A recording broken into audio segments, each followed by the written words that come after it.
ETS beginners. In today's episode, I'm going to show you how to switch languages in ETS 6 and explore the diverse range of languages the software offers. Let's get started. To change the language in ETS 6, click on Settings. Once the setting window is open, click on Language.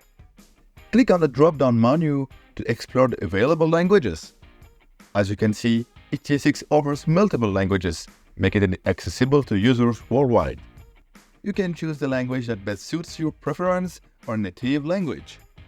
These settings defines the language of the ETS user interface. When changed, you will automatically be requested to change the preferred product language too.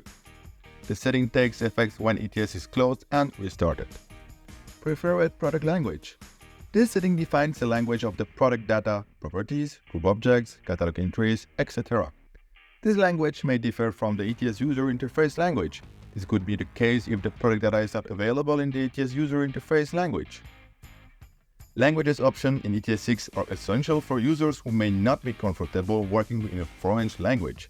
It allows them to navigate through the software more easily and have a better understanding of the tools and features. It also fosters better communication and collaboration among professionals from different regions and cultures, promoting a seamless experience when working on projects together. And that's wrap for this episode.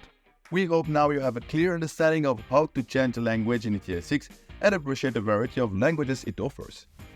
Join us next time as we explore more exciting features and tips to enhance your experience with ETS 6. Until then, stay curious and keep learning.